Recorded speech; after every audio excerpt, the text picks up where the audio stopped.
حضور اقدس صلی اللہ علیہ وسلم کا ارشاد مبارک ہے، عبداللہ ابن مسعود سے مروی حدیث ہے۔ آپ نے فرمایا کہ اللہ سے اس طرح حیا کرو جیسا حیا کرنے کا حق ہے۔ صحابہ نے عرض کیا یا رسول اللہ، الحمدللہ ہم اللہ سے حیا کرتے ہیں۔ فرمایا یہ مطلب نہیں، بلکہ جو شخص اللہ سے اس طرح حیا کرتا ہے جیسا حیا کرنے کا حق ہے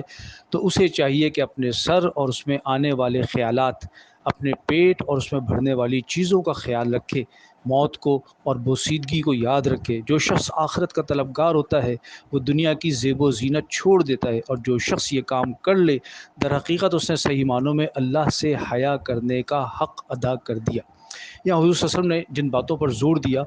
وہ یہ کہ اس بات کو نگاہ میں رکھے کہ اللہ ہمیں دیکھ رہا ہے، اللہ ہمارے ساتھ ہے، اللہ ہمارے خیالات سے، ہمارے دلوں میں پیدا ہونے والی نیتوں سے، ہر چیز سے واقف ہے۔ اور اس بات کو نگاہ میں رکھتے ہوئے بدگمانیوں سے، برے خیالات سے، دوسروں کو نقصان پہنچانے والے خیالات سے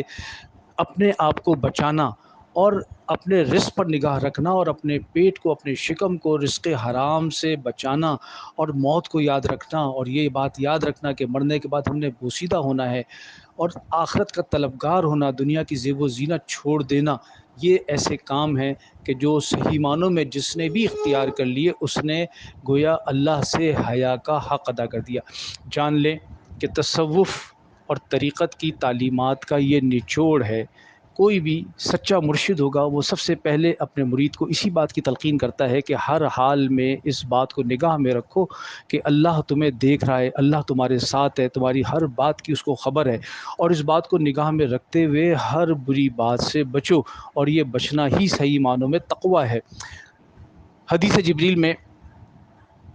جب تیسرا سوال کیا گیا آپ صلی اللہ علیہ وسلم سے کہ احسان کیا ہے، تو حضور صلی اللہ علیہ وسلم فرمایا کہ احسان یہ ہے کہ عابد ربک کأنک ترا، کہ اللہ کی عبادت ایسے کرو گویا تم اسے دیکھ رہے ہو، وَإِن لَّمْ تَكُن تَرَاهُ فَإِنَّهُ يَرَاكَ، اور اگر تم اس کو نہیں دیکھ سکتے تو یہ اس خیال میں رہو، اس دھیان میں رہو کہ وہ تمہیں دیکھ رہا ہے۔ تو اللہ کو اپنی نگاہ میں رکھنا اور پھر ممنوعات سے بچنا یہ حیا کا حق ہے، اور یہی صحیح معنوں میں طریقت ہے، یہی صحیح معنوں میں تصوف ہے۔ اور جو شخص اللہ کو نگاہ میں رکھتا ہے اور اس بات کا پورا خیال کرتا ہے تو وہ نہ کبھی کسی کو نقصان پہنچائے گا، نہ کسی کا حق مارے گا، نہ کسی کا مال غصب کرے گا، نہ کسی سے جھوٹ بولے گا، نہ ہی امانتوں میں خیانت کرے گا۔ اللہ پھر اسے بچنے کی توفیق دے دیتا ہے، اور وہ اگر بچ رہا ہے تو ایسا شخص اس زمانے میں بڑا ہی خوش نصیب ہے۔ اللہ تعالی ہم سب کو ان تمام امور کی توفیق عطا فرمائے۔